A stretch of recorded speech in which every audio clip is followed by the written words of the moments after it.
On with your Skype.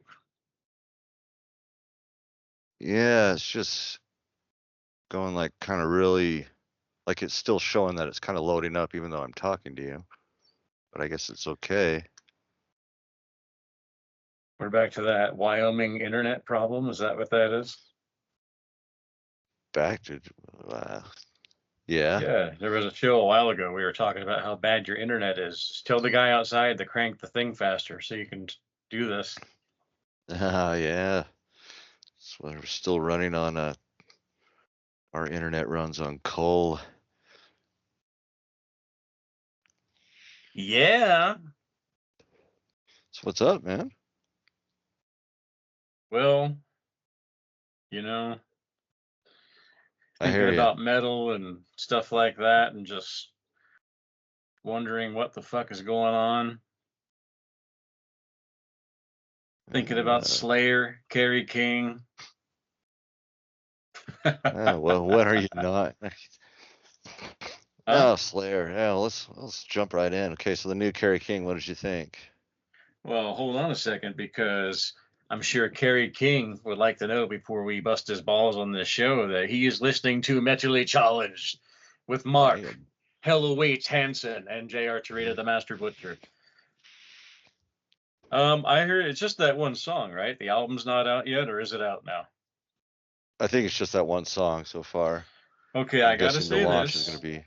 It sounds like Slayer. It sounds like pretty much if they didn't do South of Heaven, that would have been, this album's like what would have come next if they didn't slow down. That vocals are more or less like Tom Araya's. They're trying to be anyway, and at times they kind of verge over a little bit into that Propane Pantera kind of thing, but barely. Overall, I liked that. I thought it was pretty good. I'm like, yeah, that's cool. It's a return to form for one of the guys from Slayer, anyway. Yeah. I mean, and that's kind of what was my thing too. It just sounds like Slayer. Debate of like, okay, well, who wrote all the riffs? Was it Hanneman or was it King? I mean, this well, apparently sounds it was like Kerry King, because according to him, he did everything in Slayer. So, I mean, I guess. I mean, I don't know. Yeah, and I don't, I don't want to like second guess him or anything. Maybe he did. Hanneman's not there to back up any claims that he was the one that wrote it. No, yeah, it does. It sounds like Slayer, and which is, I mean, it's good. Like I said, it was a really good move on his part to keep it that way. Because when Slayer retired, and we'll get to the other part of that, but when they retired, just like any band that has like a cult following, like a rabid following, gives those existing Slayer fans something to keep, looking forward to. Well, yeah, you're right. Doesn't leave Slayer fans like high and dry. Well, except now Slayer's back together already. What the fuck's up with that? I don't think they are. I know it's probably just for a show, but everybody's acting like Slayer's back. I'm like, they weren't even gone for a year. What the fuck? I mean, they're making. I mean, the magazines and everything. I think they're making way too big of a thing out of this. I think it's a couple of festival shows, and yeah, they probably got offered quite a bit, and who wouldn't, take that opportunity? It's like, if Tom Araya, yeah, he's retired, but someone's like, hey, just come do a couple shows, a couple of festivals, you don't have to do the grind of touring or anything like that, and you can get like a couple $100,000 or whatever. Why wouldn't you, man? And I'm sure someone like Tom Araya, as much as he was probably getting tired of like the cycle, the grind of touring and making albums, you don't ever get tired of, like, you miss playing no matter how burned out you got at one point. There's a point where you're just like, he's probably sitting on his porch going, man, I wish I could just get up there and rip some heads off every once in a while. So I see that as a thing, I mean, why not? But it's weird how people are so quick to just jump on like, Oh yeah, they're just like Kiss, Retirement, or Motley Crue, or it's a money grab. I mean, whether it's any of those things, so what? But I don't think it's that. I think it's literally just the occasional one-off show. Maybe maybe even like once a year they'll do a festival. Maybe there'll be like a Slayer fest, similar to Ozfest or something like that. I could see that happening. A Slayer cruise. They'll probably, I don't know, maybe not. I don't see Slayer selling out like that. No, I One mean, thing you can say about Slayer is they have remained true to their roots. All the other big four bands like Metallica kind of went like mainstream pop. Megadeth just kind of went off into like just total prog, and then Anthrax got into rap, and they started doing mainstream pop for a minute. Slayer has been doing more or less the same thing since day one. We're satanic, we wear spikes, we're loud, we talk about Satan and warfare, and that's one thing I think is cool about Slayer. Even if all of their albums weren't like the greatest, for me anyway, but been with them for a long time,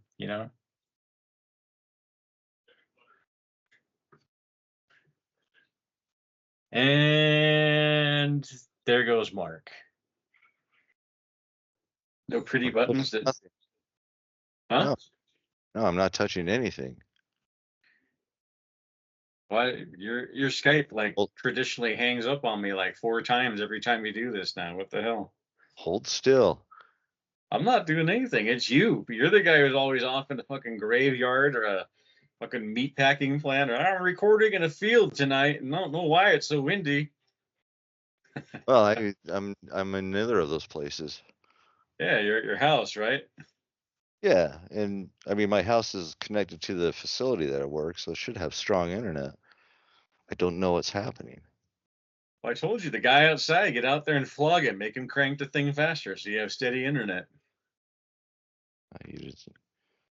He's no good. Anyway, we were talking about Slayer, and I was saying that Slayer has maintained pretty much the same traditional sound more or less over the years, and all the other bands, the big four like Anthrax, Metallica, and Megadeth, have all kind of somewhat wavered a little bit, but Slayer has been like steadfastly like Slayer. There's like no denying, Well, no didn't attempts at like, they put out a couple of albums that people were saying was kind of like their attempt at being more modern or whatever. But I'll admit, like I haven't really listened to too much of like God Hates Us All or yeah, I haven't really heard any of those records, but it was some of those ones like, hang on, I got the BNR metal pages up here. It was some of those ones in the 90s, like after Season of the Abyss, like God Hates Us All, what it was like, World Painted Blood, I think.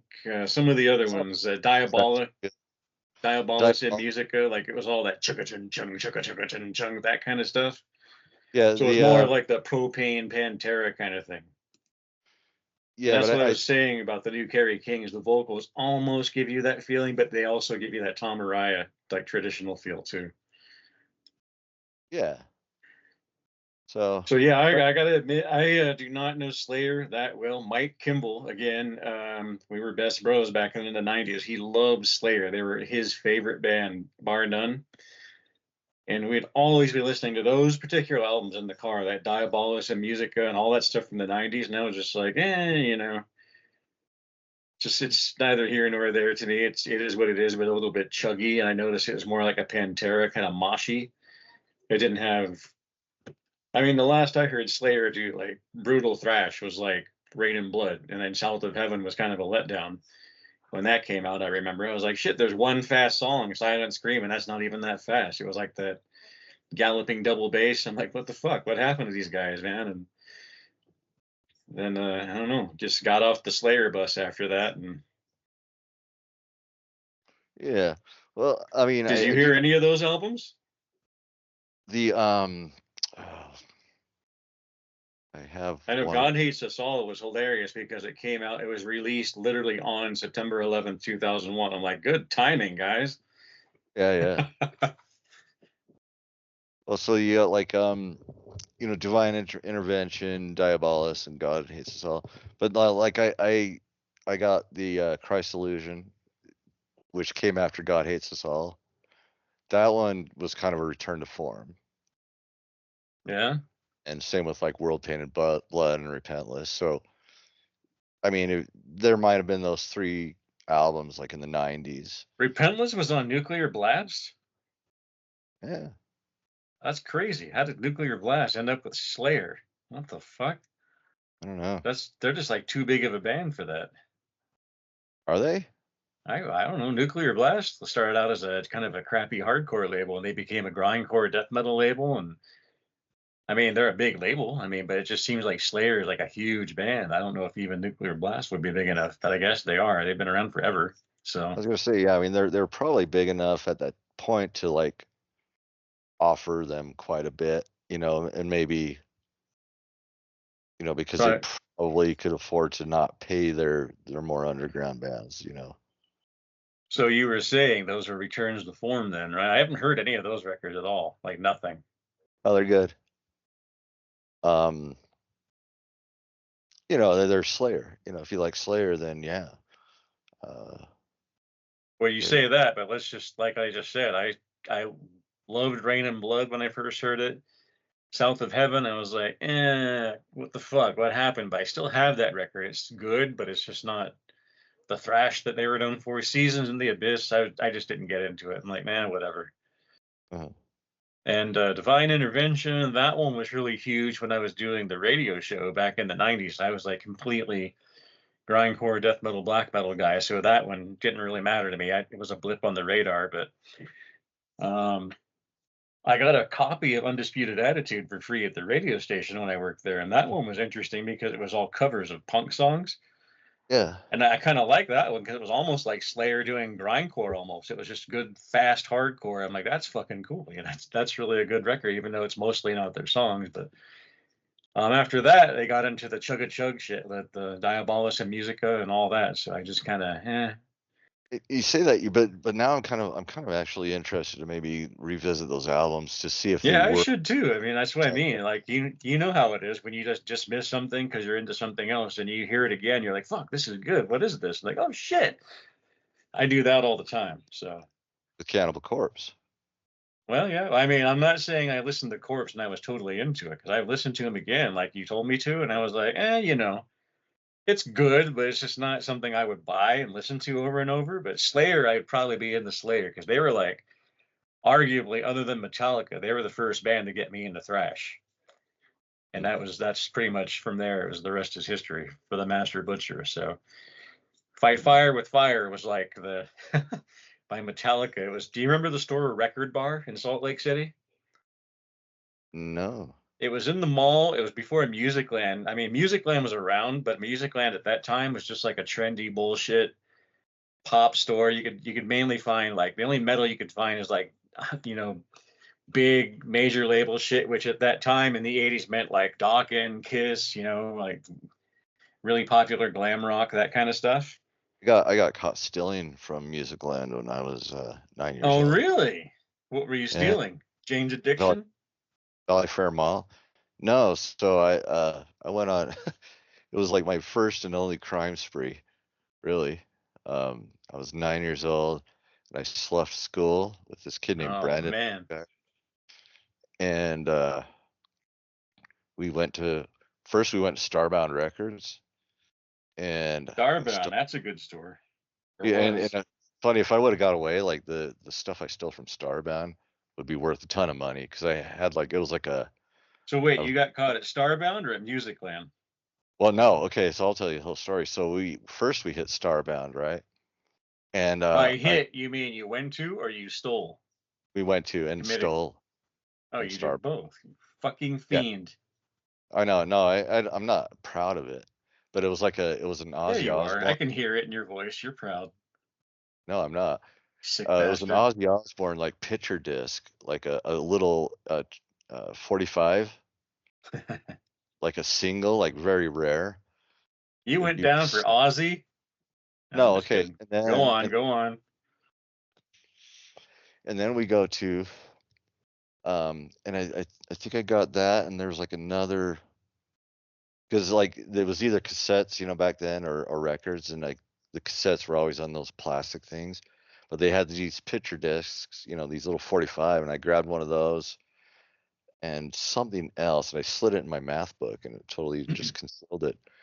And then we went into Starbound, or no, Musicland, and I stole like a bunch of like stickers, like Iron Maiden, like bumper stickers. Yeah. In my book. And then we go to Walgreens. This is where we got caught, and my stupid friend stole a pack of Rolos. Oh, that's dumb. All that, and you got caught at Walgreens? Yeah, over a pack of Rolos. We go to juvie and everything. Juvenile detention for a pack of Rolos? For everything else, because like I'm sitting Did there. they find everything else? Yeah, because my math book fell off my lap and scattered all over the floor. How did they know it was all stolen shit from other stores? How did you He's tell like, them? "Where'd you get?" He's like, "Where'd you get this?" I'm like, "I bought it." He's like, "Do you have the receipts?" I'm like, "I stole it." Why don't you just tell them it was yours? Be like, it's mine. Fuck you, pal. Because I'm 9 years old, dude. I don't know what the. You think I have You've that been kind of like. lying since you came out of the womb, buddy. You crawled out of the womb and said, hey, the sky is purple, the dress is gold. Whatever. But yeah. So you But you got caught, and then what? Your parents found out? yeah, I was scared straight. But yeah, I've never Were done you anything. really though? I mean, I still left school and stuff like. I mean, I have my. You know, there's still things that I will do that are technically illegal, but nothing that hurts anybody else, like shoplifting. Well, I mean, necrophilia is legal in Wyoming, though, right? Mm-mm. I mean, nobody's really got to know about it. There's only like 6 or 7 people in the state, so you got it made. So anyway, yeah, I had a similar story like that. I didn't steal anything. I was never a thief like that. Yeah. But we did the same thing. I didn't ever ditch class either. It was like I just never did. It was like, what are we gonna do? So what? You know, we're gonna go hang out, and you're gonna get caught wherever you go because everybody's like, why aren't you in school? So we did the same thing. We went to Crossroads Mall downtown when it was the big mall downtown, the 4-level mall. Mhm. And we went to, I think it was Hastings. And then one of my friends bought like a Led Zeppelin album. And then I guess, I can't remember, like we got caught by someone saying, hey, you guys shouldn't you be in school? And my friend's like, well, yeah, okay, well, you caught us, but can I still buy the record since we came all the way down here? And they wouldn't let him. It was pretty funny. I was like, what the fuck, really? That's kind of my only story, but anyway, I was talking about the record bar. If you don't remember the record bar, it was the other store that was in the mall back in the 80s, like at least going back to 85 when I moved here to Salt Lake. I remember And that one. unlike Musicland had the most popular, like mainstream, boring shit. Like you could find like basic metal in there, like rock, like Kiss, Dokken, Motley Crue. But if you went to maybe a few imports here and there, but if you went to Record Bar, the Record Bar, I remember even in Albuquerque when I lived there before I moved to Salt Lake, you could find like Hellhammer, Witchfynder General with the girl with the big tits on the cover, and I was like, oh my god, look at all these records. What is this? And like Hellhammer was like so scary because it looked so evil, and then Witchfinder General had the girl with the big tits, and they were killing her on the cover, and all of this crazy stuff. Wasp, I was like, wow, look at these records, man. I could never buy them because my mom would always take me to the mall, or my dad, and they'd be like, what'd you buy? I'm like, so I'd have to keep it like kind of tame for the while until I started going with my friends. But the funny story is we were in the record bar and this guy puts on a record and it's like this acoustic thing. I'm like, fuck this shit, put on some metal. Turns out the acoustic thing was the intro to Fight Fire with Fire by Oh. Metallica. So when that came on, the electric guitar, I was like, oh my God. I was just like annihilated. I was like, holy shit, what is this record? And nobody had that record. And I finally found it at Fred Meyer. I bought the tape at the Fred Meyer store on Van Winkle Expressway up in Cottonwood Heights. I was like, holy shit. I remember buying that tape and I listened to Fight Fire with Fire over and over and over the entire weekend. I never even got to the song Ride the Lightning until Monday on the way to school in the morning. I'm like, holy shit, that song is awesome. What the fuck is this kind of music? And that was it. And Slayer came a little later, like about later that year, I think, but pretty awesome. Like, I think Die by the Sword, Rain and Blood, and yeah, Hell Awaits. All good stuff. What did you think of South of Heaven, since we're talking about that? Because I bought that because I was so excited about Rain and Blood. So I got South of Heaven. I was like, oh, fuck yeah. And I thought, what the hell? Why is this first song so slow? What is going on? Like, South of Heaven, what does that mean? Hell? And I was like, man, this whole album is just like slow. What's this? What is this? And it was cool, but just wasn't the same. I'll have to listen to it again. I mean, they did the Judas Priest cover, Dissident Aggressor. I mean, that was kind of cool. My friend Mark was a big Priest fan, so he thought it was cool because he didn't like thrash really. But yeah, all those songs were like mid-tempo or slow at best. Like Silent Scream was like the fastest one. It was just like this galloping double bass thing, but that was it. Everything else was Isn't South of Heaven? That song's pretty fast too. no, not at all. That's like the slowest song on the record. On and on South of Heaven. Da, da, da, da, da, da, da. Just nothing on that record is fast at all, except for Silent Scream is kind of mid-tempo. I'll have to listen to it again. You'd probably love that record. That's always- probably your favorite record they do, because mostly the heavy metal sound they do. But so I'm guessing that because they did Rain and Blood, it was so fast, they figured, okay, we did that. What are we going to do now? But yeah, I don't think there's anything wrong with that, you know. And I mean, I like kind of mid-pace stuff. I mean, it's well, yeah, I don't mind it, but when you put out the fastest album in the world and people love you for it, then you suddenly put on the brakes. Like, what the fuck, man? At least give them another album like that, and then do the slow down one. I mean, what the fuck? And I don't know. It was thrash was so new, I couldn't get enough. And Slayer were like the kings back then. And then after that, it was like, well, shit. What do we do? Where do we go? And that's when you started finding out about bands like Creator, Whiplash, Sodom, Venom, all that stuff. So, and this is funny too. Speaking of Whiplash, they're from New York or New Jersey, I think, one of the two. New York, I guess, but their drummer, Tony Scaglione, was in Slayer for years, but on BNR Metal page, they don't even mention him. I'm like, I don't remember if he played on an album or not, but he was definitely at least touring with them. Was this after Lombardo left? It was one of the times when he left. As far as I know, Lombardo would come and go a lot. But I mean, this was mostly in like I don't know, in the 90s maybe, or yeah, because I mean, that's 90s, actually 2000s, I don't know. But speaking of that, it also, according to BNR Metal page, it says that Paul Bostaph played drums for Slayer. Isn't that the guy from Cynic? No, Paul Bostaph. I think he played in Testament. No. He's the guy from Cynic, isn't he? Or Eighth, or that other band, Sadus, or one of those. Death, wasn't he one of those guys? I think he played on Testament, one of Testament's albums, or maybe it was in Exodus. I can't remember. Look it up. I'm pretty sure I associate that name with Cynic. It's not Cynic, no.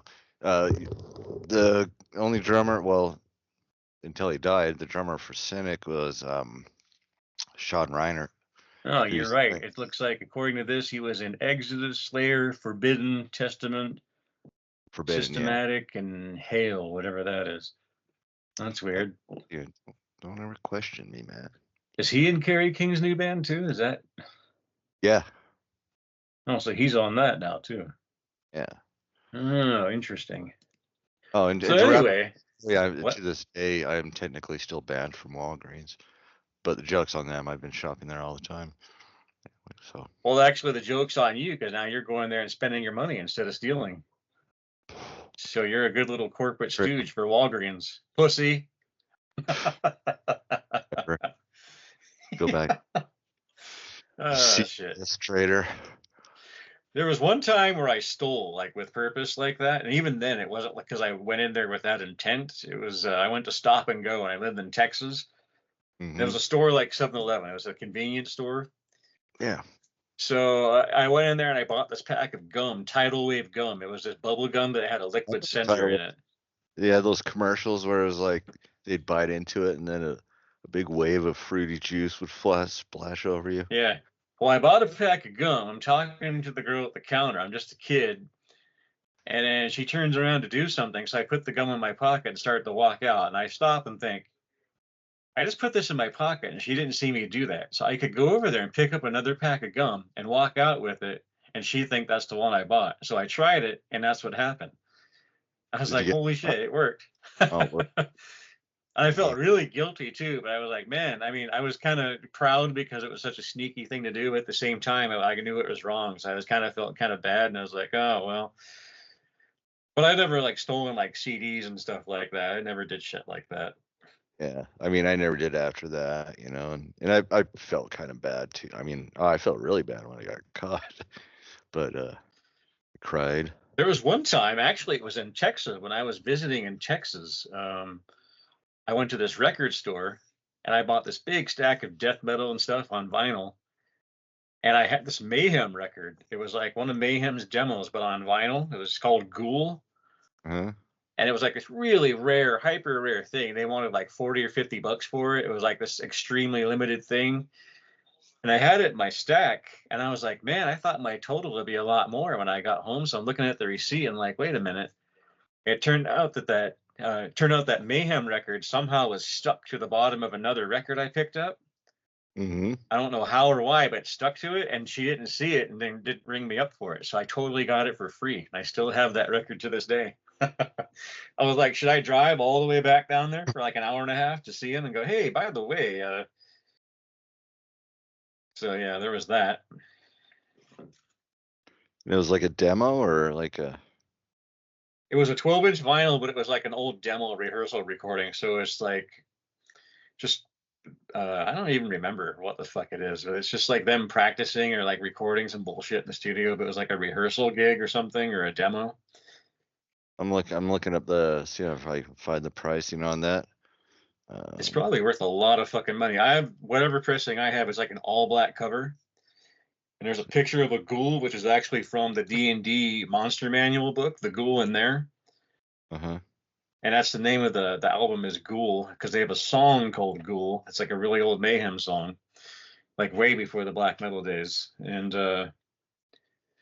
all I remember is them talking in the studio, and they're like, "Yeah, record it, we're ready," and stuff like that. And it was just like a raw demo or something, or I probably never listened to it since the time I bought it. That was in the '90s too, so I'm not even seeing.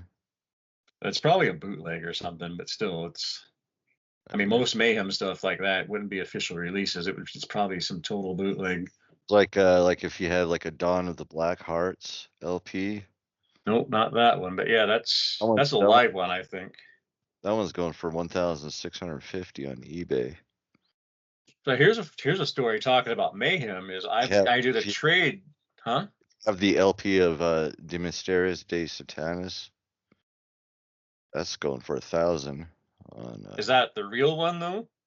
Yeah. Death Like Silence, because the real release isn't on Century Media. That was only It's, here in America. see.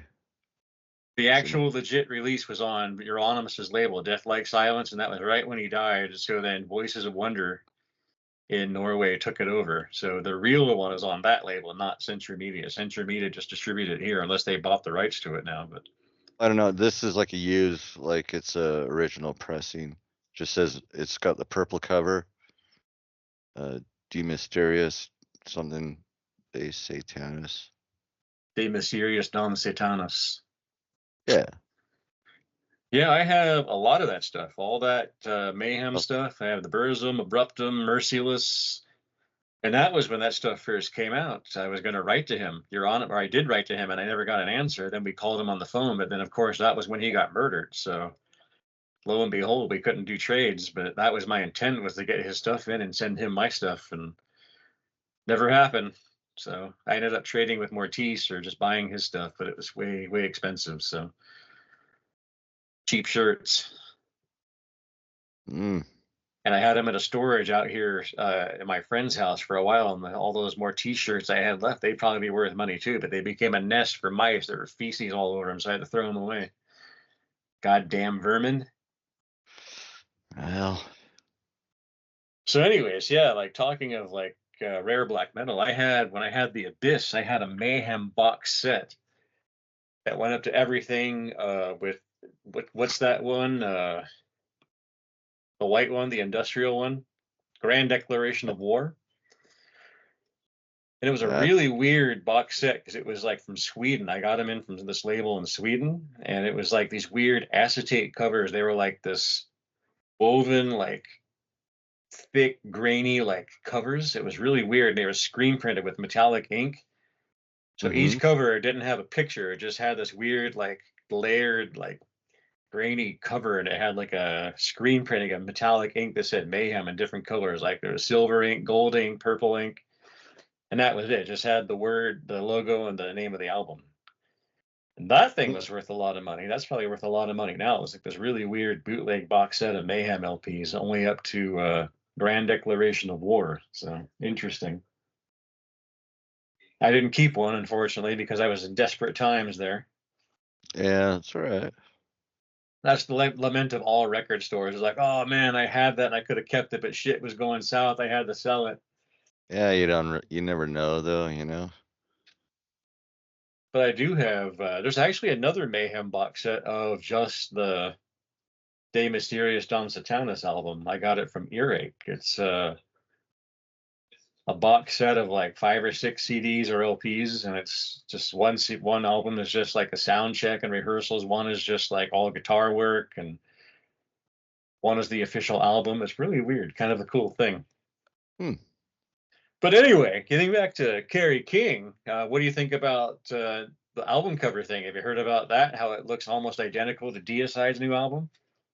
Well, the controversy there is I think Deicide used like AI for their album cover, which They is did? yeah, and that's one of those things where I kind of agree with a little bit of blowback, you know. I don't think I don't think real like consumers of music and art. I think we're gonna reject the AI kind of stuff. I hope, anyways. AI generated art. You know, just it is kind of weak, man. Like you know, you want like a real artist, you know, conceptualizing it and putting, you know, putting ink to paper, paint to paper, whatever. So I mean, because you could literally can like just put something like into AI images and just say like, give me something demonic, you know, and that's what it comes up with. And they're like, cool album cover. So So what you're saying is they used AI to somehow search the internet and came up with the new Kerry King record and thought, okay, is that what you're saying? or something, yeah. Or Because that's what I've been led to believe AI is doing, which is why everybody hates it. And then once it's stomped out, is because it essentially is, if I say skull, it goes and finds different paintings of skulls on the internet other people have done, and like combines them or something, or kind of yeah, rips off one of them and like changes it a little bit. Is that how it works, really? I think so vaguely. I'm such a Because I've done AI on my cell phone just fucking around, and I've had a lot of cool stuff and like drastically different every time. Like one looks real, another one's got like a punky look to it, another one's got like a steampunk look. I'm like, what the fuck? It just has all this cool different shit. I think they're cool, but I don't know if it's copying someone else's artwork. I've never seen anything like it. So to me, it I'm is like, it's not even the fact that it's copying someone's artwork, it's just that it's not real, like really painted. real. It's yeah, it's just done. Well, I mean, is that any different than a drum machine on a fucking metal album? No, I mean it is, yeah, because you still have to program a drum machine. Well, And yeah, then I mean, you're still kind of programming the AI. I mean, not quite as much, of course, but I mean, well, and at the end of the day, I I mean, have to be honest with you. I'm an artist, and I don't want to see computers take over, like take money out of like artists' pockets or food out of their mouths. But at the same time, it's not even art. you I mean, can't it's not prove even though that like that's what it's doing, or at least I don't know if I'm hearing yeah, that's what it's doing. But just fucking around on your cell phone for kicks, I mean, that's not a big deal. But if you're going to start trying to pass off like framed artwork as an artist, then maybe. But I don't see yeah. what the I big deal hope is right now. we can. Yeah, I mean, it's still in you know some of the early stages, I guess, but I don't want to see it. I'd much rather have Well, I would too, but I mean, as far as like a take me machine. for example, I'm doing like my Nova device project. I do that. It's just industrial. It's just me doing industrial metal, and like I sometimes do Photoshop covers. I've actually not used AI yet, but if I did something cool in AI, I mean, I could either use that or fuck it up a little bit in Photoshop. And what's wrong with that? I still did it. Yeah, I mean, I don't know. But what I don't get why that's a big deal. I mean, I understand the point against it, but still, is it really that big of a deal? It's not super big of a deal because at the end of the day, it's still like the music is still Deicide. I mean, the single is really cool. Cut Out Their Tongue is the new video, and it sounds like Deicide. It's good death metal. So I mean, that's what's important. But as metal guys, we, especially someone like you, you're into it from the artwork all the way to the music, right? You're way into the packaging of it. That's And funny that you say that. The packaging was just done total half-assed or Well, I think whatever. that's important, especially as a label guy, because that's one of the things I love the most about doing a label is the layout, not just the artwork, but like the color of the font, the style of the font, the arranging of it. I don't know why. I think that's art too. It is art. And if that's done, and if you just type in something in a prompt that comes up with all that in 30 seconds, I don't know. Is that something you want to collect and hang on your wall if it can just be fucking? No, but I mean, like I said, what some people come up with that is like, different from what other people have done, I guess, but I don't know. But Yeah, I don't like. is that the controversy though? Is that the controversy? Is like they used AI and it picked out Kerry King's cover? It kind of, yeah, I think that's kind of what it did. So Because it does look almost identical. I'm like, literally, it's almost the same exact fucking thing. Are they going to change it? I don't know. So I mean, I haven't. It's one of those things where it's like I haven't gotten too involved in the. Is Deicide's new album out or is it coming out? It's coming out. No, so Kerry King's isn't out either yet. Maybe they'll do that, and if they do that, that'll actually be kind of smart because then that other cover would be like a super rare limited edition if it did have a few copies already pressed. But what do you think about Kerry King talking all this shit? Have you heard about all that? Yeah, about like. Like he played bass on all of Slayer's records for like the last 10 years. And I heard that about Nikki Sixx too. Like their first 4 LPs, he didn't play bass. Is that true? That one I believe more because that came straight from Tom Warman, who produced. Yeah, well, who did that and why? Well, I guess that's not so shocking because Ace Frehley and Peter Criss were hardly on most of Kiss's albums either, even the reunion one. Yeah, so I mean, I don't know. To me it depends because there you kind of got the vibe that Tom Araya kind of, who knows when it happened, but he started to kind of, I don't want to say like lose interest in Slayer or anything, but he became like kind of a But he was fan done. really quick, but I think he was done for years, Well, yeah, and he then, has kids and stuff. I think he just wanted to yeah, enjoy his kids. Like he was missing them growing up because he was always on tour. And yeah, and I think you've that seen real pictures of him. Now he's literally the guy sitting on the front porch. I mean, playing an acoustic guitar. I'm like, holy shit. super mellow, yeah, and he's always been kind of like the real, like actually soft spoken guy of the band, it wasn't.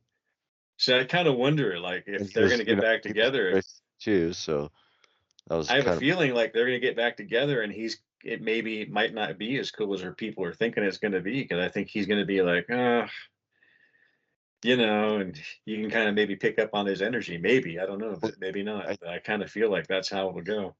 I mean, I think maybe if his commitment to Slayer is just these one-off shows, he might actually have better energy than Possibly, yeah. but you could tell, like, I don't know if you ever watched like the last concert, like just the very last song, when No.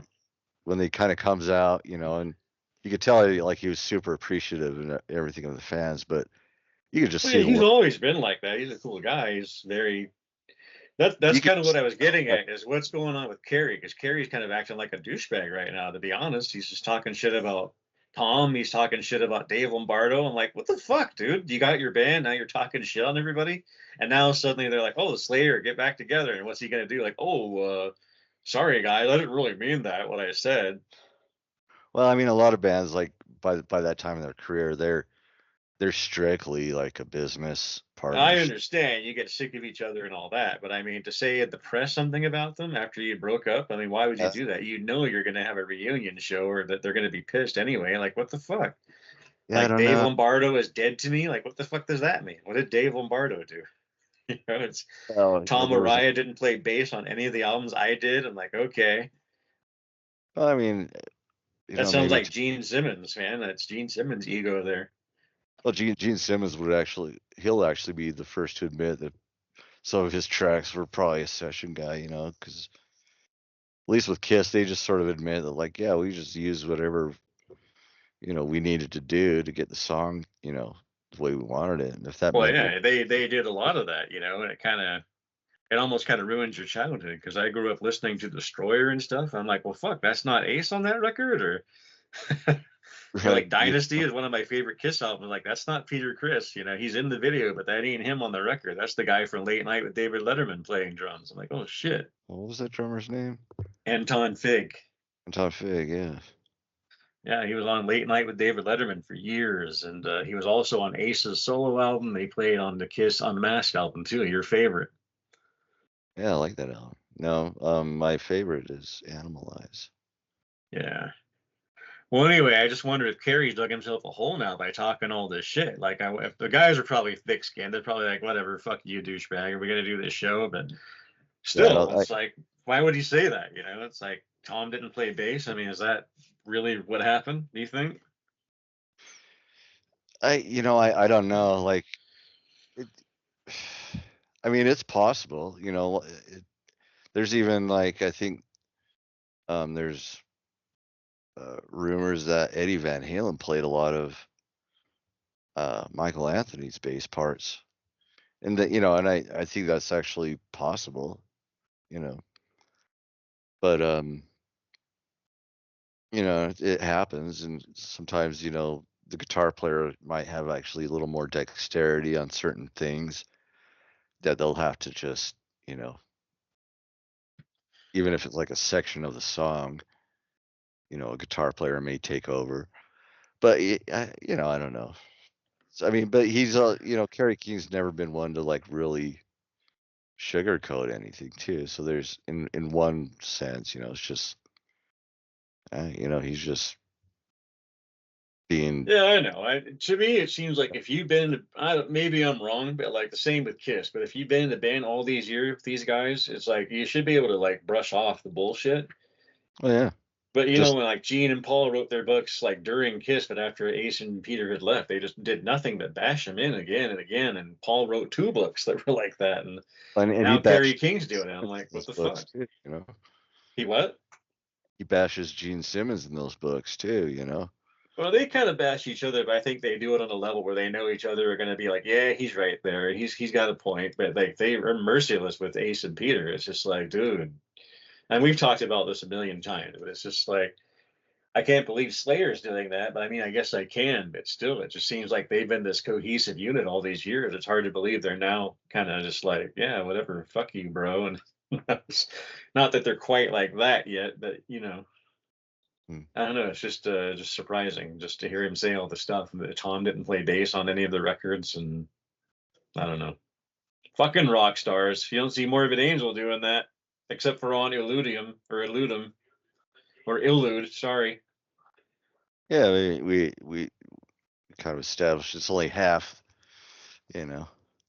that's the other way around though. On that one, it was like David Vincent's the guy who gets all the shit, but he's the one who had to pick up the pieces of that album and like make it at least what it was. And that's funny Yeah, because a lot of people blame David Vincent and it's like, yeah, Trey would never do that. And like that whole album was Trey's fucking idea. that guy's all over the place. Yeah, and once again, like, I mean, my stance is on, like, experimenting like that is sort of softened. Even with, like, Metallica going in that direction with Load and Reload and all that. It's like, yeah, you kind of earned at that point. You sort of earned the privilege of just trying whatever you want to at the time. You know, even Well, even the same name of the band. Like, I don't know.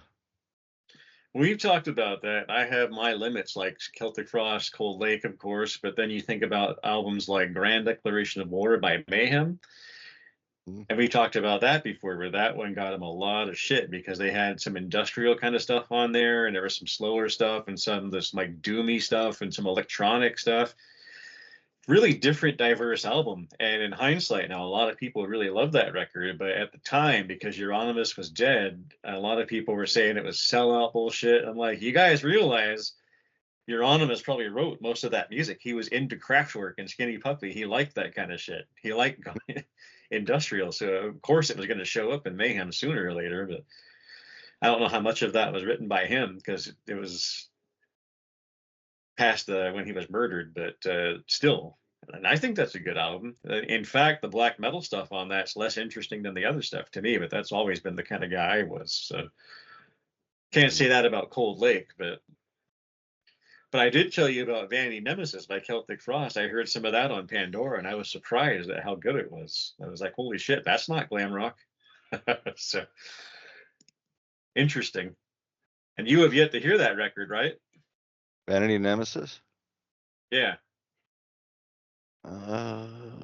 Probably. Yeah, I'll go ahead and it's the say it. follow-up to Cold Lake, and I think it was like Tom had gotten that.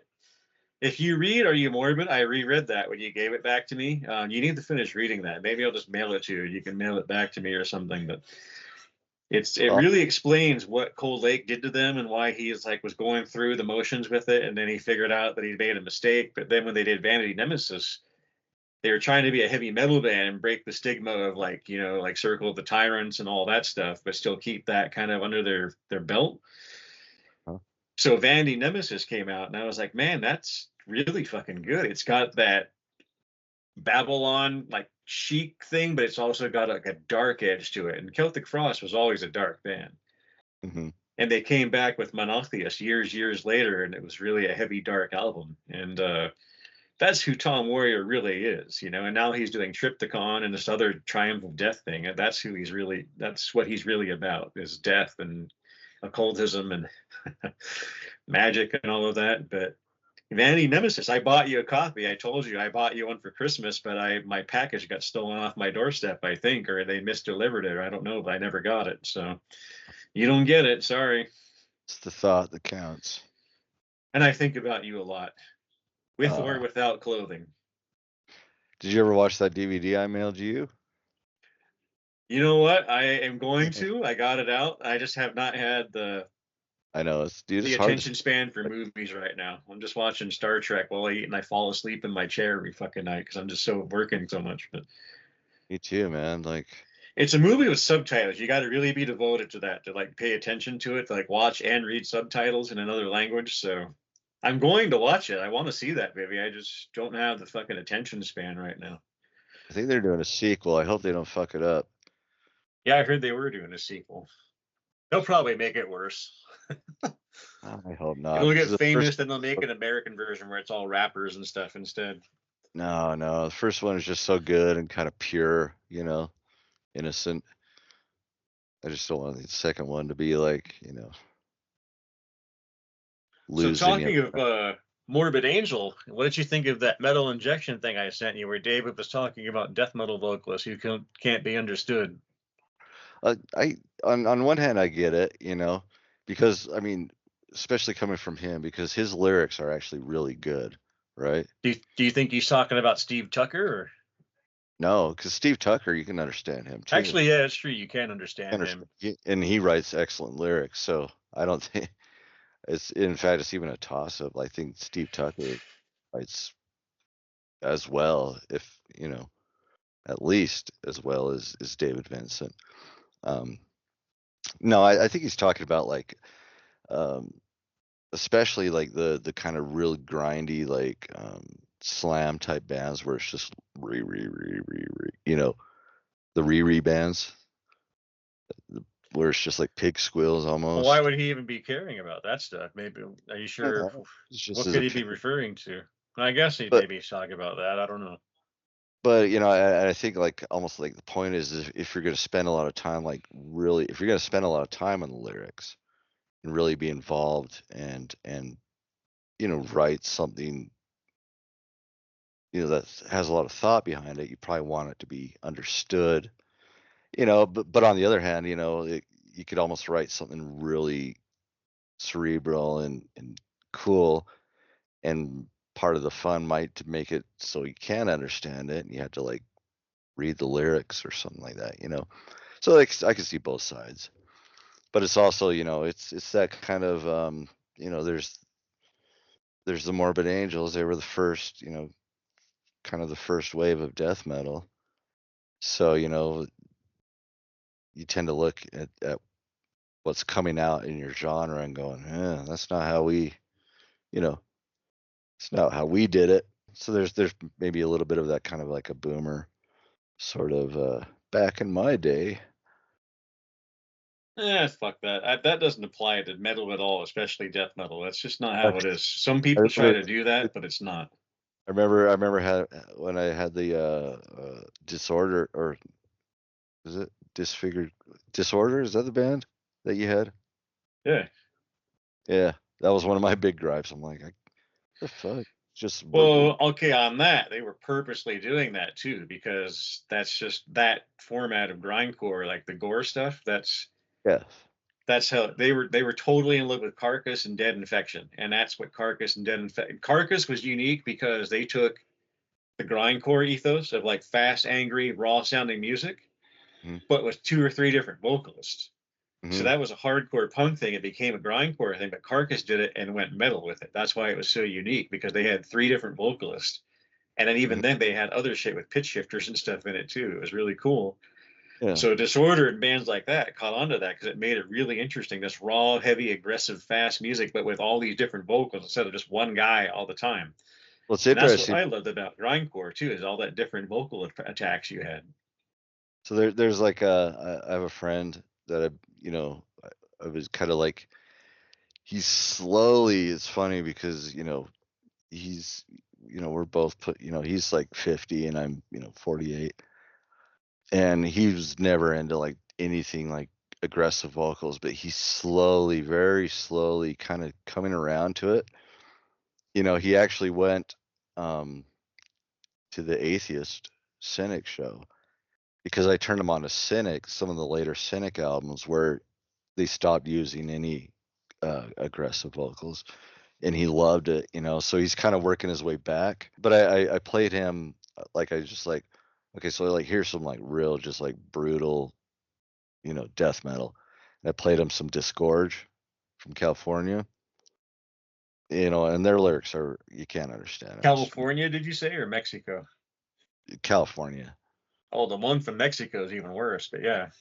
I don't mess with them. Just, I mean, I don't like bands that put real gore on their album covers. That's Well, the that's what next I'm move. saying. That's Carcass too. That's the Carcass influence. It's other bands just do it. But here's the funny thing about that Uh-huh. is there's a certain finesse that you have when you do that. It is Oh yeah, like asinine as it sounds, right. using cadaveric pictures, but Carcass did it to make a statement about vegetarianism and stuff, and they had like humans and animals in there. But all these other bands just like, oh, here's a picture of a guy with his rib cage spread open. I'm like, okay. Yeah, and it's just It's just like, that's stupid. so It's fucking dumb. It's like, you yeah, can't so out Carcass. You're never gonna do it. Don't even try it. They've cornered that unique market, and no one will ever beat them, and they don't do it ever. anymore. So And they don't, but no one can still do it. And it's like other bands have tried, and like Impaled was pretty good, but they were like over the top silly on purpose. But and they never had real. no, it wasn't real stuff. But I mean, they had gross pictures like a toilet full of intestines, and it was bloody everywhere and shit like that. It was like, come on. And like, but anyway, this friend, what did he think of Disgorge? Well, so he thought, he like kind of dug it because he thought the He liked the vocalist. music, but he didn't like the vocals, right? Oh no, he liked the vocals because he thought they were just scatting. Like he thought the vocalist wasn't even singing; he was just making noises along with Yeah, the a lot of music. them do. Yeah, but I was like, no, There's no, there's lyrics and everything. He's like, there's what? literally a band who does death metal scat called Uncreation. They're from Spain, Okay. and it's on Repulse Records. I used to write Dave Rotten. We used to trade for years and years. He owns the label, and they put out this band called Uncreation. The first EP was just straight up death metal. It was pretty good, like Suffocation, whatever. And the second record, they're doing more of the straight up death metal. All of a sudden, the second song comes on, and the guy's like, Mm-hmm. like, what the fuck is he doing? Like, it was hilarious. Like, when I had the Abyss, all the kids in there would bug me to play that. I was like, really? Like, you guys like this? And they're like, oh, it just sounds so funny. But that's what he was doing, was scat, but death metal scat. Yeah, So, it's that's kind of, yeah, but he kind of liked it, so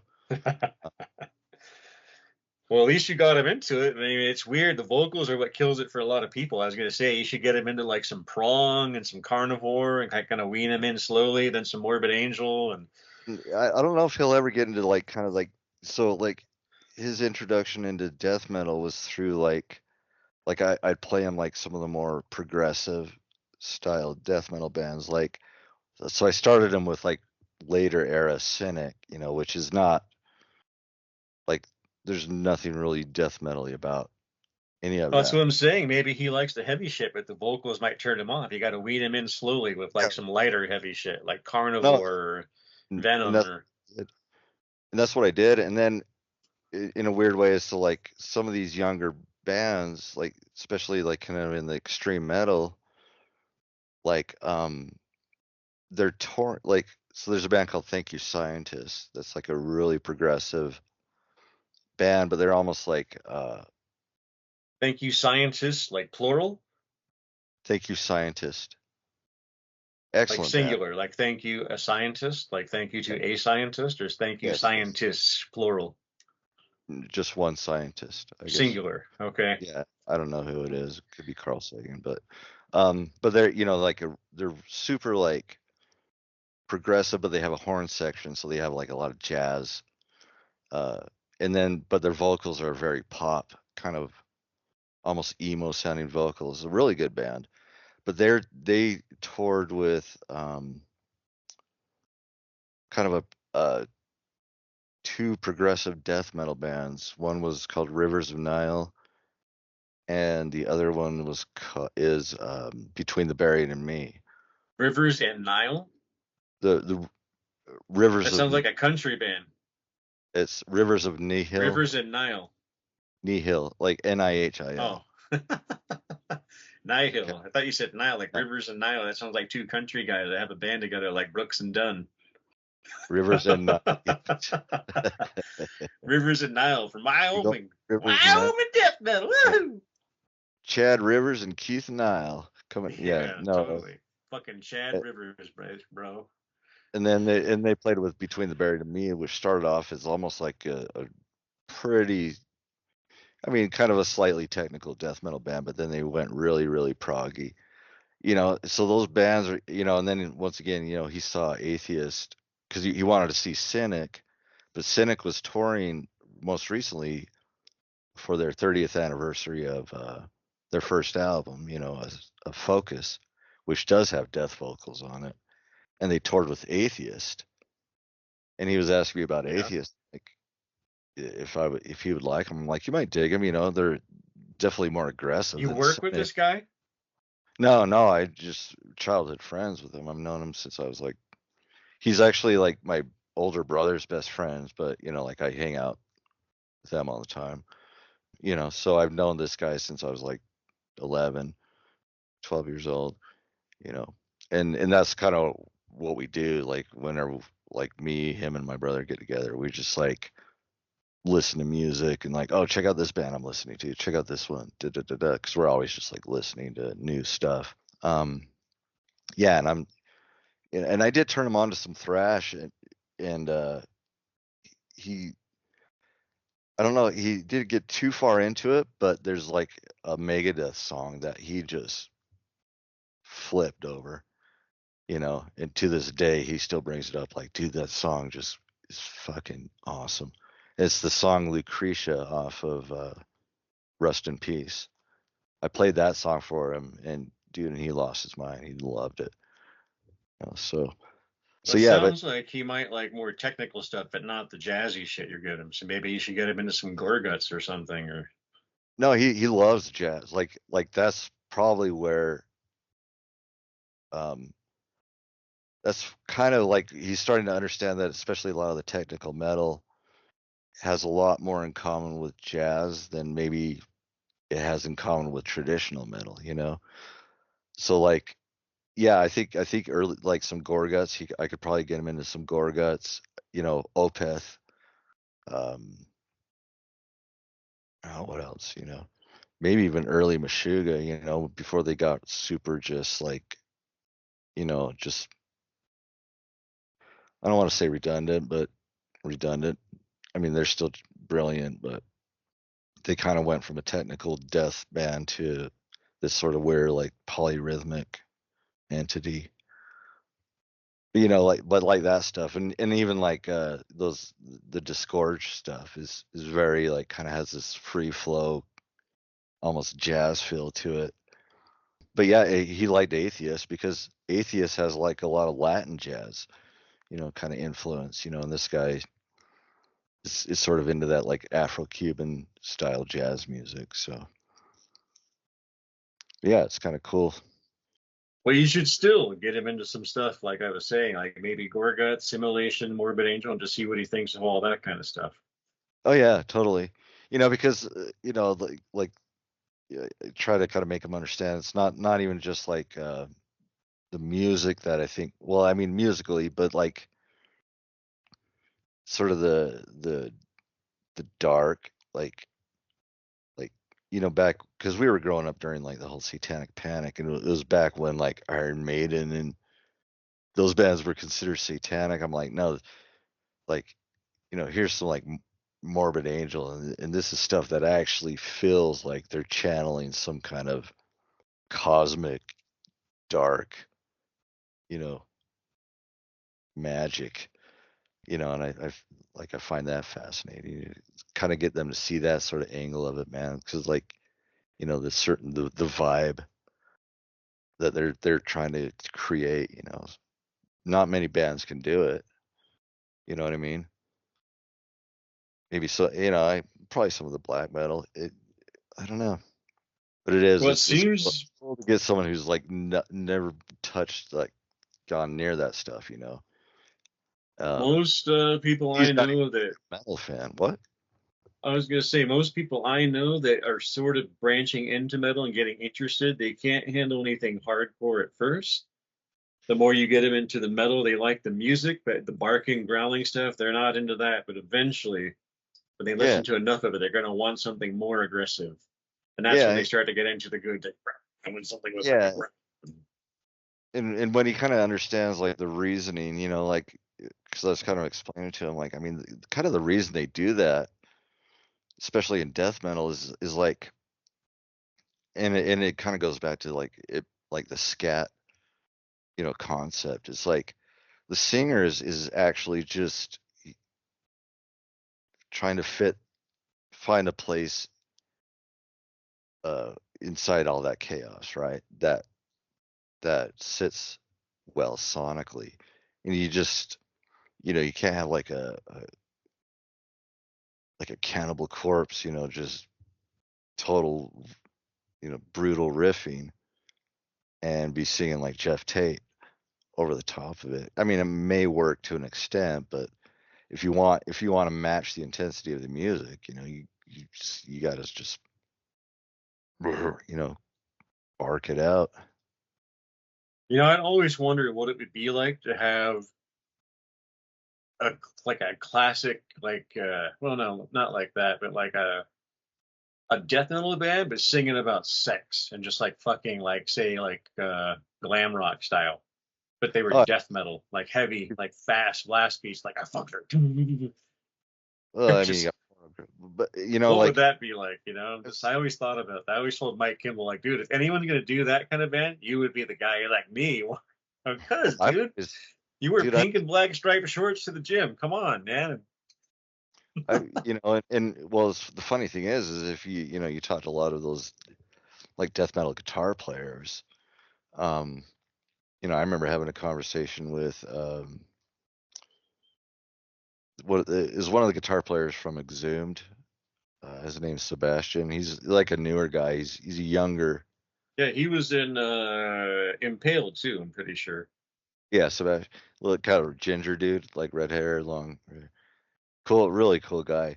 But you know, I had to point out, like, I mean, his soloing is straight from like the '80s school. Like, you know, we were talking about like Warren DeMartini and John Sykes from Whitesnake, and you know, a lot of those guys, they love like that old, you know, bands like Rat and old Motley Crue and Doc, and you know, um, but I Yeah, all always those old bands are influential to all of us guys who are into and, death metal and stuff. And and I've always thought like it'd be like I've seriously like wished I could like do where the music almost has the intensity and the same heaviness as death metal, but even go further, you know, and make it like major and happy sounding. You know what I mean? But still using the same just intensity, like in speed and heaviness, but with like major sounding chords. Like you know,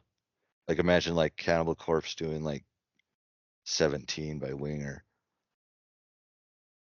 You know, just with that.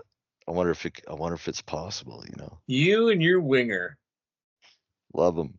Well, speaking of Exhumed, you know Exhumed did a cover just for kicks of Material Girl by Madonna, right? And they even did it with Funny, the I poppy watched music, but they did death metal vocals to it. that that came up on my YouTube algorithm like about a week ago, and I watched it. Dude, it's hilarious. Did you not know about that song? No, I didn't know. Yeah, they did it like 2 years ago during like lockdown, I Oh, think. it was a long. It was way before that, wasn't it? Was Pretty it? sure it was. Okay. Well, Well, yeah. anyways, yeah, they that was just a joke, but I mean, it just goes to show it's Well, those guys have a sense of humor and they like other music too. But what? yeah, Why that's why. is that with death metal? Like all my kids at work. I mean, I'll have to admit that I talk a lot of shit, like metal or death. I do that kind of act for them, Really? but they know it's just they put a dime in the back of my head and that's what I do. But why do people think that if you like metal, that's all you like? Is it because we love it and like all of it and like listen to it all the time? But I mean, we like other shit. You like jazz. I like fucking disco and like dark ambient. I mean, Probably industrial. because Like, metal is like a cultural thing too. So there's an actual almost like a lifestyle. you know what's funny is the kids who they're giving me shit who like rap and hip hop. That is all they listen to ever. They Yeah. never have anything else on in the fucking kitchen. It's always the same fucking songs, same bullshit. Not even good rap like NWA or Ice T. It's just bullshit, like fucking crap. Like some Yeah. dickhead on his fucking phone and like on Spotify or something, or like it's not even Yeah. really rap. It's just dumb. I mean, It's fuck. these days, I know. Yeah, and that's the thing. I Oh, am mean, I a boomer? Sorry, I'm a boomer yelling at clouds or uh, whatever the fuck else makes everybody happy to say about me. Fuck you, you pussies. all right. Yeah. Well, Well, hey, anyway, Kerry King, new album. Everybody check it out. Slayer reunion. Here we go. Everybody be there. I think we need to do that. We should both do a Slayer deep dive. We ought to do it. We should do it simultaneously, and then we got to get back on and talk about it because I actually would not mind hearing some Slayer. I've got all their albums up to Divine Intervention and Undisputed Attitude. I don't have anything after that to check Um, those out. Of course, I have records because I'm fucking old. What do I know? But I think Aborted is coming to town, Salt Lake. I was never into Aborted very much. I like them. Um, Last I heard, well, this is of course back when I had the Abyss, or like a little bit after, which would have been like 2005 or six, is they were doing like that metalcore kind of riffing that everybody was getting into back then. yeah. I'm assuming that's not a thing with them anymore. No, I mean they kind of do it, but it's like they don't overdo it. Like I mean, but they do. They have that kind of a little bit of those like almost uh metalcore breakdowns, I guess if you want to call it that. But I think they're touring with Cryptopsy. Oh yeah, that's right. Cryptopsy is coming too. I think that is Aborted and Cryptopsy. Yeah, I was gonna say that would be a good show. So this guy I know named Sean wanted me to go to this show last week, and he kept taunting me like that I better go or I'm not the badass I say I am. Hmm. I'm like, it's a band called Cancer Slug. Have you heard of them? It's like a hardcore, like just a punk band. Probably haven't heard of them. I've heard of them. Oh, really? Yeah. I listened to, I'm like thinking it's going to be like I Hate God or something, like this really dirty, nasty, sludgy, just gross shit singing about people with like infected scabs having sex and just like that gross shit, like I hate God. Hmm. And I look up their video on YouTube. I'm like, it sounds like Crass almost. It's like do do do do do do do do do do. I'm like, this sounds like the Ramones. What the fuck is this? Like, you want me to go see this? Like, why are these guys so bad at? They're singing about gross topics like weird shit, like sex slaves and stuff, and like that's what they sing about. But their music sounds like just fucking like the Ramones or something, or it's like really lighthearted. It's bizarre. It's like, or at least what I saw on YouTube. I don't know. Maybe that's not a good way to judge them, but everything I looked at or listened to sounded like that. So I thought that was kind of a funny aside. But I'm like, okay, well, yeah, sorry, man, I gotta feed my fish that night. But Yeah. you know, Yeah. Yeah. I forgot there might be another tour coming up. I have to start. the other show coming is Prong with Voivod, and I like Prong only up to a point. I like the early thrash stuff. Uh-huh. But they're not playing any of that. So they're just playing all their chugga chugga, beat down, breakdown, mosh stuff like My Fist, Your Face, and all that. So I'm like, nah, Uh-huh. ain't going. What about you? You never were into Voivod, huh? I liked Voivod when they were kind of a thrash band, but they weren't really ever like a supremely evil thrash band. You know, they were kind of there, but not really. Sort of cyberpunk. Yeah, they were like really punky, avant-garde, this just different sound, and it wasn't bad. But Uh, when I got into them, I was looking for thrash, but I kept their records, and I was like, well, these guys are cool. There's something about them. uh-huh. So Dimension Hate Trust, I got that. And that's not really a thrash album, but it's really weird. It's like a heavy Pink Floyd album. It's hard to explain, or like a That's King kind of Crimson album, but heavy metal. what that's kind of their modus. Um, Yeah, I and then think I like that record, but after that, I kind of lost interest in it. But then again, of course, I was also getting into other music. But like, I never got into like Nothing Face and Angel Rat and all those records. So Voivod's not really my cup of tea. But yeah, I'm not going to go see that one. yeah.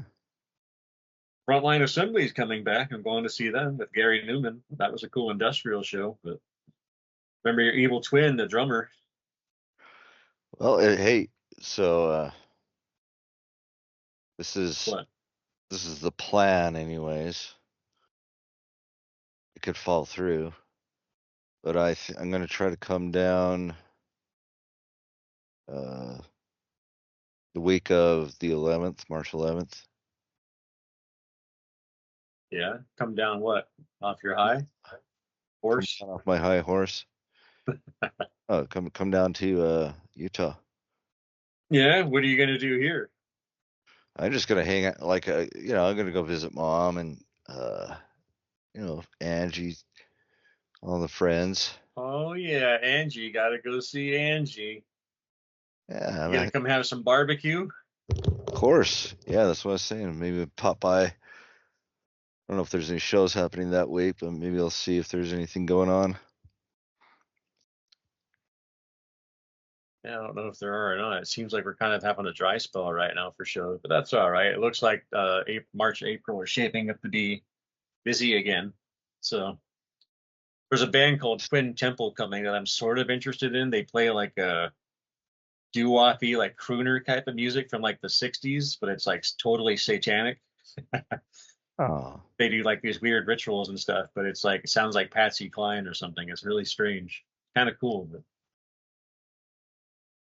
I have to check that out. anyway, time for you to go to bed, sir. Yes, The wolves are snooping at your door. that's the truth. Hey, do you have Hulu by any chance? No, You what is don't? no, You don't use that to watch TV? no. I use YouTube. YouTube. I got like premium, YouTube Well, Premium. maybe you can watch it Amazon on there. I Prime. was going to say History Channel has a show called The Secret of Skinwalker Ranch. I think you should check it out. It's kind of interesting. Yeah, dude. We're into the fourth season. It's like actual scientists testing all this stuff going on in Skinwalker Ranch, and they're finding all kinds of crazy shit. Like some scientific, some unexplainable. It's really cool. Yeah, the lights, like the orbs. I've seen some of Yeah, that all of that. footage. They actually see UFOs. You see them on the screen. There's UFOs. There's weird sound phenomenons. There's weird acoustic sounds and like frequencies. It's pretty fucking cool show. It's like it's not like them just saying, "Oh, I think it's this. It's the aliens or something." They're actually testing shit and getting weird results they can't explain, or like video evidence of like UFOs and like shit, like animal mutilations. It's totally bizarre show. It's cool, and it's in Utah, so Yeah, I know. kind of interesting in that way. I'd love to. I wonder how hard it is to like get a tour of that place. I don't think you can get a tour of that place. It's private property now, so you can go near it, but the closer you get to it, the more you're going to get in trouble, especially now because they're filming a TV show there every year. It's on 4 seasons now, so. But it's an interesting show. You got to check it out. I know we talked about that a lot. I don't know if you can see it with YouTube, but it's definitely on Hulu. So, I'll check it out for but it's sure. on the History Channel. So if you can watch the History Channel show, that's on there. So Yeah, I think what's it called? The the Secrets of. Secret of Skinwalker Ranch. I've also got a book that's pretty good too. If you want to read it, I can send it to you in the mail. Just send it back when you're done. But it's like the previous scientific team that went there before these guys that are on this show. That was back in the 90s. Check it That out, dude. guy wrote a book, and it was fucking. That's the one where you heard all the crazy stories about portals and aliens coming out of portals and shit. Dude, there's like 69 videos. Well, yeah, it's 4 seasons, so it's got to be like I've got all 10, four. 11 episodes each season. So yeah, Yeah. check it out, man. Okay, I'll do All that. right, Ace. All right, brother. It was so nice to hear your sweet voice again, like milk and honey all over my ears. You too. Yeah. Wasn't All right, it's getting late. funny. All right, brother. We'll see you.